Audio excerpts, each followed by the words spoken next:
Good evening, guys. I think we got to get a little more, how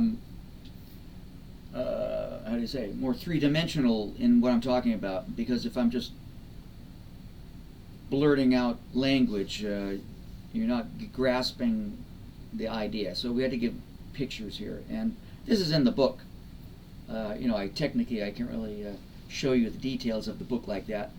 Um, Copyrights and all that and whatever.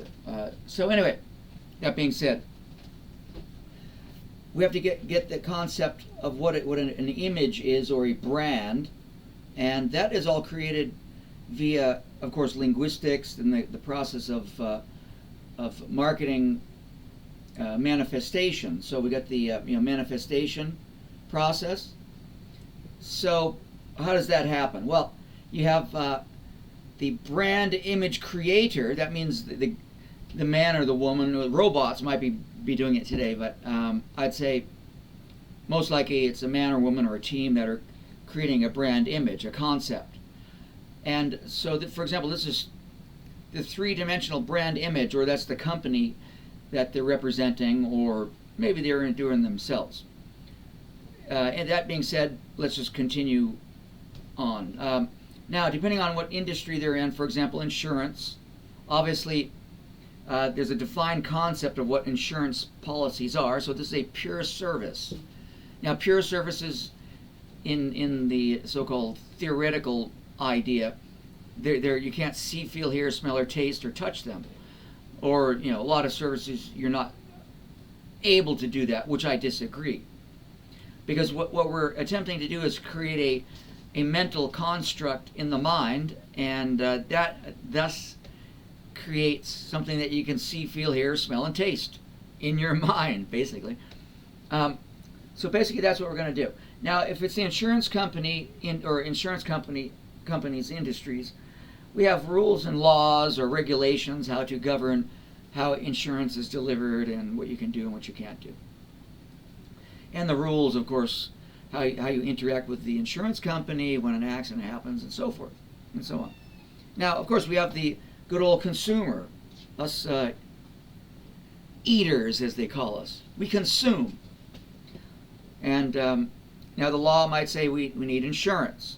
So a new insurance company, or someone that's in the insurance company, says we need to come up with a new package idea, a new package. So they start developing the brand, or what that service is going to provide, and they come up with a model. And through the marketing process, they need to manifest this idea. I mean, it's just like if you know what you're doing in your daily routine, you might meditate and you manifest ideas, and then you implement them and create it. This is, of course, for business. They have a lot more resources and perhaps money and other knowledge and information, so they can actually spread that idea around to millions of people through whatever means they have.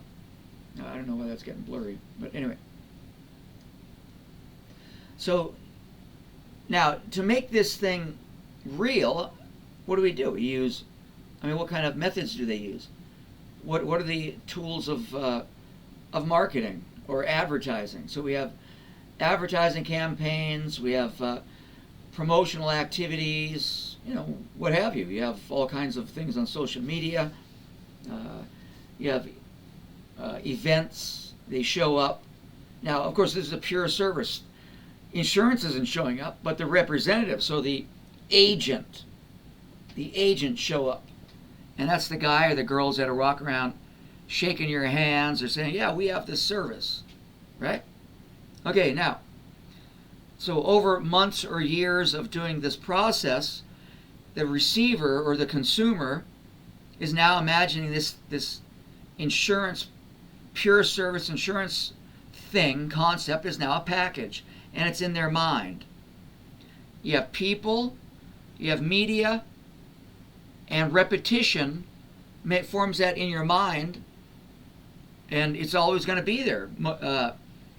Maybe depending on how good the campaign was, or whatever the beat of the music, It's always going to be in your mind, and you'll be driving down the road singing that song, or whatever it may be. And that's how brand images are created. Now that process is done with everything, meeting people. You know, an image is formed in the mind when you meet someone new. Whatever they're doing, whatever they're saying to you, in the first 7 or 8 seconds, you've formed an opinion, whether that's the true being or robot you're meeting or not, and it's based on your the see, feel, hear, smell, and taste, your past experiences, and so on. So that's being said, I wanted to get you how that process works in a more three-dimensional image, and as we continue through the so-called branding process, we'll get into more details of more. I like to call it trickery. No, that's a no. I can't say that. No, of the influential or eye-opening ways of giving the consumer what they want. Do they want it? That's for you to decide. Anyway, I'm going to end it there. So basically, we're making a mental construct of a 3D image through interaction, people, language, advertising, promotional activities, free giveaways. So we're building this thing in the mind of the consumer, and that's what branding is all about. And the marketers, the marketing companies, or the companies that have massive marketing departments, know exactly what they're doing. Okay. Thank you for listening. I'll see you next time for the next part of the book. And I'm going to give you more. I'll give you more details as we go. But again, I can't go too much into the book because I don't want to give it all away. I'd like you to purchase it or send me some donations through PayPal, my bank account, gold, silver, some Bitcoin. I'll take Bitcoin, but sell it right away because I don't trust it. Anyway, you guys have a good night, and I'll talk to you next time. Thank you. Bye.